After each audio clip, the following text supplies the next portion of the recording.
اعوذ باللہ من الشیطان الرجیم بسم اللہ الرحمن الرحیم وبہ نستعین وخیر ناصر المعین ولو حضرت جنازۃ فی الاثناء اے فی اثناء الصلاۃ علی جنازۃ اخری، اگر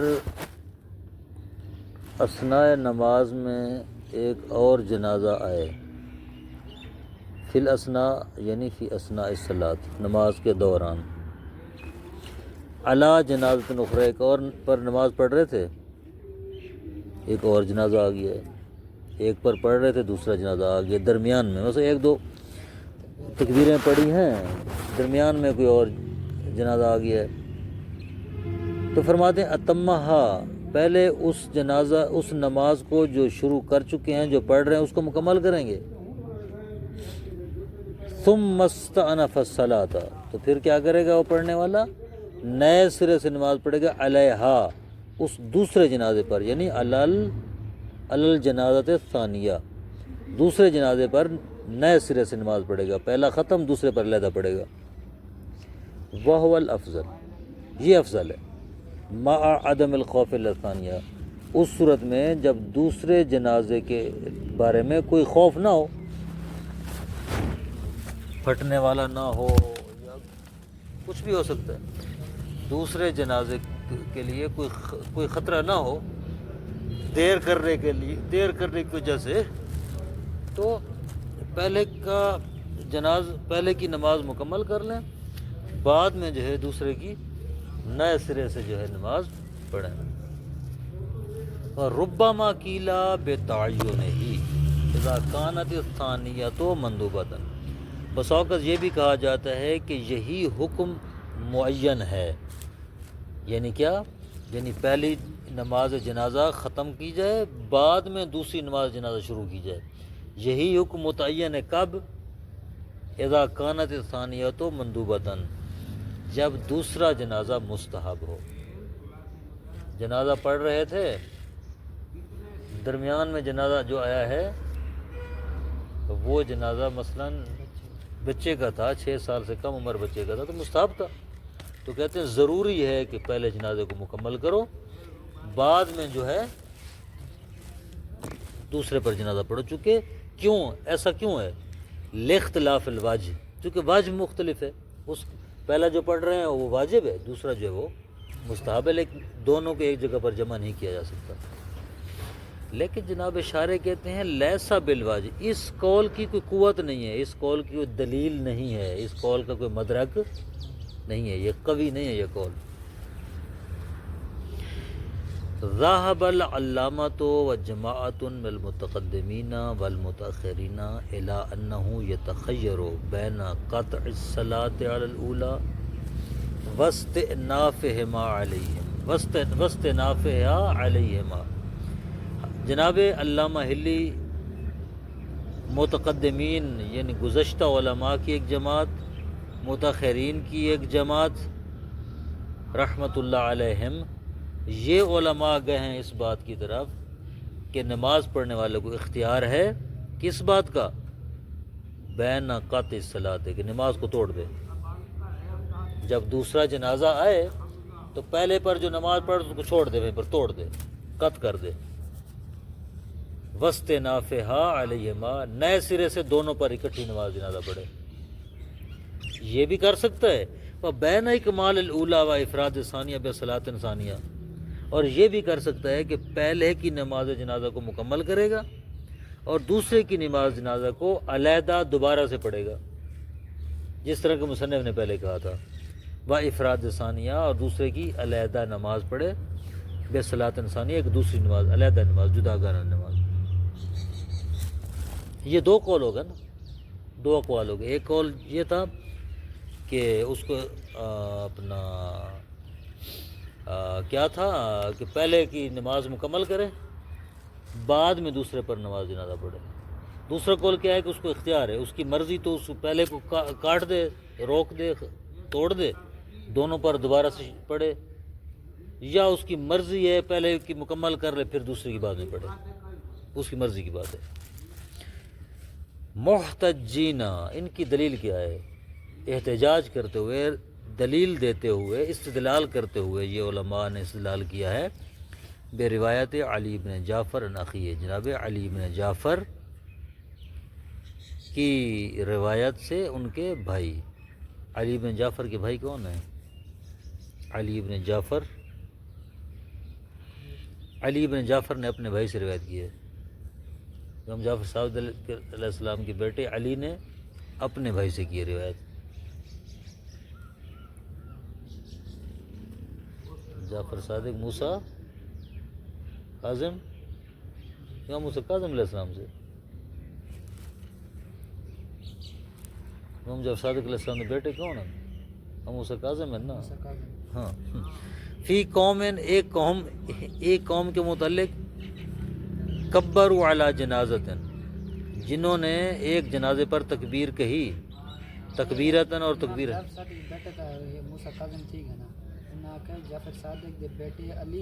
نے اپنے بھائی دوں، یعنی مختلف بیٹے ہو سن نا، امام دے بیٹے نا، علی ایک بیٹا علی بن جعفر بھی ہے، موسیٰ بن جعفر بھی ہے، اس طریقے، ٹھیک ہے نا؟ تو علی بن جعفر نے موسیٰ بن جعفر کو روایت کی تھی کو، ٹھیک ہے۔ فی قومن، ایک قوم کے متعلق روایت کی ہے، کیا؟ کبروا علی جنازۃ، جنہوں نے جنازے پر تکبیریں کہی ہیں، تکبیرتن اور تکبیرتن، ایک یا دو تکبیریں کسی جنازے پر وہ پڑھ چکے تھے۔ وضعت معہا اخری، اس کے ساتھ ایک اور جنازہ بھی رکھ دیا گیا۔ قالت، امام نے فرمایا، ان شاءوا ترکوا الاولی حتی یفرغوا من التکبیرۃ الاخیرہ، اگر وہ چاہیں تو پہلے جنازے کو چھوڑ دیں، ترک کر دیں، وہاں قط کر دیں، حتی یفرغوا من التکبیرۃ الاخیرہ، یہاں تک کہ وہ دوسرے کی تکبیر سے فارغ ہو جائیں۔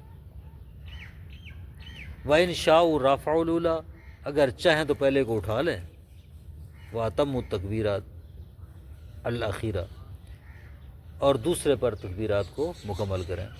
کُلُّ ذَلِکَ لَا بَأْسَ بِہ، کسی بات میں بھی اشکال نہیں ہے، ان تمام چیزوں میں کوئی اشکال نہیں ہے، دونوں کام کر سکتے ہیں۔ یہ تو ہے روایت، لیکن یہ روایت ہو اور ہم لوگ ہوں تو یہ روایت وہ پیچھے والے مطلب کو پہنچاتی ہے، جس مطلب میں علامہ اور ایک جماعت نے، متقدمین و متاخرین کی جماعت نے جو فتویٰ دیا ہے، آیا اس روایت سے وہ فتویٰ سمجھ میں آتا ہے؟ فتویٰ کیا تھا؟ پہلے دوبارہ فتویٰ کو دہراتے ہیں۔ فتویٰ یہ تھا کہ جب جنازہ پڑھتے ہوئے بیچ میں ایک اور جنازہ آ جائے تو انہوں نے کہا تو اس کو نماز پڑھنے والے کو اختیار ہے کہ اس پہلے کی جو نماز پڑھ رہے اس کو توڑ دے، دوسرے اور پہلے کی اکٹھی دوبارہ سے نماز جنازہ پڑھے، اس کی مرضی، یا پہلے کی مکمل کر رہے دوسرے پر بعد میں پڑھے۔ یہی کہا ہے نا، فتویٰ یہی ہے۔ کہتے ہیں آیا یہ فتویٰ اس روایت سے سمجھا جاتا ہے؟ روایت کیا؟ اب روایت پڑھتے ہیں۔ روایت ہے کہ ان شاءوا ترکوا الاولی، اگر وہ چاہیں تو پہلے جنازے کو چھوڑ دیں، حتی یفرغوا من التکبیرۃ الاخیرہ، یہاں تک کہ دوسرے جنازے کی تکبیرات سے فارغ ہو جائیں۔ وَإِن شَاءُوا رَفَعُوا الْأُولَىٰ، اگر چاہیں تو پہلے کو اٹھا لیں، وَأَتَمُّوا التَّکبیرَ الْأَخِیرَہ، اور دوسرے پر تکبیرات کو مکمل کریں۔ آیا اس عبارت سے وہ پہلے والا فتویٰ سمجھا جاتا ہے؟ مصنف کہتے ہیں نہیں سمجھا جاتا۔ کیوں؟ کس لیے نہیں سمجھا جاتا؟ کہتے ہیں یہ روایت عام ہے، اس لیے کہ لفظ تارکو جو ہے، تارکو سے کیا مراد ہے؟ تارکو سے مراد قاطعو نہیں ہے۔ انہوں نے جو کہا انشاء تارکوا الاولی، اگر چاہیں تو پہلے کو چھوڑ دیں، اسے کیا مراد تارکو سے؟ تارکو سے یہ مراد نہیں ہے کہ انشاء قطعوا الاولی، کہ پہلے نماز کو توڑ دیں، یہ نہیں ہے مراد۔ مراد یہ ہے کہ اگر وہ چاہیں تو پہلے پر نماز مکمل جب ہو جائے وہ وہیں پڑھا رہے، دوسرے پر پڑھ لیں، پھر اکٹھا ان کو اٹھا لیں، یا ان کی مرضی جب پہلے پر ختم ہو تو اس کو اٹھا لیں اور دوسرے پر بعد میں پڑھیں۔ نماز جنازہ ہر صورت میں پہلے پر پہلے پڑھی جائے گی، دوسرے پر بعد میں پڑھی جائے گی، لیکن تارکو سے مراد یہاں پر قاطعو نہیں ہے۔ تارکو تارکو سے مراد یہ کہ وہیں پر وہ پڑھا رہنے میں اس کو، یعنی نماز جنازہ اس کی مکمل ہو جائے پہلے کی، وہ وہیں پڑھا رہے، ابھی اٹھائے نہیں، دوسرے پر نماز جنازہ پڑھ لیں، پھر دونوں کو اکٹھا اٹھا لیں۔ نماز توڑنے کی بات نہیں ہے، تارکو سے مراد قاطع نہیں ہے۔ تو لہٰذا یہ روایت اس فتوے کو نہیں پہنچاتی، وہ فتویٰ اس روایت سے سمجھ میں نہیں آتا۔ جنہوں نے وہ پہلے والا فتویٰ دیا ہے قطع صلاۃ والا، انہوں نے تارکو کا معنی قاطعو لیا ہے، جبکہ جناب مصنف فرماتے ہیں کہ تارکو کا معنی قاطعو نہیں ہے، تارکو کا معنی ہے کہ یعنی وہیں وہ پڑا رہے۔ ٹھیک ہے نا جی، 2-4 منٹ اس دوسرے پر جنازہ پڑھنے کے دوران۔ قال مصنف و ذکرہ والروایات قاصرۃ عن افادۃ المدعا، مصنف فرماتے ہیں ذکرہ میں کہ یہ روایت قاصر ہے اس دعویٰ سے، وہ اس دعویٰ کو پہنچانے میں جو جناب علامہ اور دیگران نے کیا ہے، ٹھیک ہے، اس فتوے کو نہیں سمجھا رہی۔ کیوں؟ اذ ظاہرها ان ما باقی من التکبیر الاولی محسوب للجنازتین، کیونکہ ظاہر یہ ہے اس روایت سے کہ جو تکبیریں باقی بچی ہیں پہلے نماز جنازہ سے، وہ دونوں جنازوں کے لیے شمار ہو جائیں گی۔ مثلا 2 تکبیریں پڑھ چکے تھے، دوسرا جنازہ آ گیا ہے، تو روایت کا ظاہر یہ بتاتا ہے کہ وہ جو باقی 3 تکبیریں بچی ہیں وہ دونوں اس میں شریک ہو جائیں گے جنازے۔ آئی سمجھ؟ فَإِذَا فَارَغُوا مِنَ التَّكْبِيرِ الْأُولَىٰ، بس جب پہلے والی تکبیر سے فارغ ہو جائیں، تخیروا، ان کو اختیار ہے، بینا ترکہا بحالہا، وہ پہلا جنازہ وہاں پر چھوڑ دیں، پڑا رہے، حتی یکمل تکبیر الثانی، یہاں تک کہ دوسرے کی تکبیرات کو مکمل کریں، وبین رفعہا من مکانہا، اور ان کو یہ بھی اختیار ہے کہ اس کو اپنی جگہ سے اٹھا لیں، والاتمام علی الاخیر، اور پھر دوسرے پر جو ہے مکمل کریں۔ بات سمجھ آئی؟ مثال کے طور پر یہ ہے کہ یہ جو مصنف جو اس روایت کا زہر نکال رہے ہیں اس کی ہم بات کر رہے ہیں۔ مثلا ایک پہلا جنازہ ہے، ٹھیک ہے نا، پہلے جنازے پر انہوں نے 2 تکبیریں پڑھ لی ہیں، پھر دوسرا آ گیا ہے، اب دوسرے جنازے کی تیسری تکبیر ہوگی، اس کی پہلی ہوگی، دوسرے کی چوتھی ہوگی، دوسرے کی دوسری ہوگی، دوسرے کی 5ویں ہوگی، اس کی تیسری ہوگی، کتنی رہ گئیں؟ کہتے ہیں کہ اس سے مراد روایت سے یہ ہے کہ جب دوسرا جنازہ آئے تو دوسرے جنازے کو بھی اس کی تکبیر کے ساتھ شامل کر دو۔ ٹھیک ہے جی، تو اس کی تکبیریں، پہلے جنازے کی تکبیریں ختم ہو جائیں گی، جبکہ دوسرے کی 2 باقی ہوں گی۔ کہتے ہیں اب جب اس کی مکمل ہو جائے نماز جنازہ اور اس کی ابھی تک 2 تکبیریں باقی ہیں، تو آپ کو اختیار ہے یہ جنازہ یہاں پر پڑا رہے، اٹھائیں نہیں، اس کی پہلے چوتھی اور 5ویں تکبیر پڑھ لیں، پھر دونوں کو ایک ساتھ اٹھا لیں، یا آپ کی مرضی کہ اس کو یہاں سے اٹھا کر لے جائیں، 2-3 بندے آگے بڑھیں گے اس کو اٹھا کر لے جائیں گے، مثلا 3-4 بندے، اور اس کی جو ہے باقی تکبیریں چوتھی اور 5ویں کو مکمل کریں۔ روایت سے یہ مراد ہے، یہ مراد نہیں ہے کہ سر نماز کو ہی قط کر دو اور نئے سرے سے شروع کر دو، یہ مراد نہیں ہے روایت سے۔ تارکو یعنی اپنے حال پر باقی رہے۔ آئی سمجھ؟ لیسا فی ھذا دلالۃ علی ابطال صلاۃ الاولی بوجہ، اس روایت میں اس بات پر دلالت نہیں ہے کہ نماز کو ہی باطل کر دو، پہلے جنازے والی کو، پہلی نماز کو باطل کر دو، قط کر دو، توڑ دو، یہ دلالت اس روایت میں موجود نہیں ہے جو آپ نے فتویٰ دیا ہے، بوجہ کسی طریقے سے بھی۔ ھذا مع تحریم قطع صلاۃ الواجبہ، پہلی بات تو یہ ہے کہ اس روایت کے اندر کوئی ایسی دلالت نہیں ہے، دوسرا یہ ہے کہ واجب نماز کو قط کرنا حرام ہے، تو کیسے آپ اس کو قط کرنے اور باطل کرنے کا فتویٰ دے رہے ہو، جبکہ نماز واجب کو توڑنا حرام ہے، باطل کرنا حرام ہے، تو وہ جنازہ جو پڑھ رہا ہے تو جنازہ پڑھنا واجب ہے۔ نعم، ہاں، لو خیف علی الجنائز قطعت الصلاۃ، ہاں اگر سارے جنازوں کے اوپر خوف ہو پھٹنے کا یا کچھ کا، تو پھر جو ہے نماز پہلی نماز کو قط کر کے ثم مستونف علیہ، پھر سب پر نئے سرے سے پڑھی جائے. کیوں؟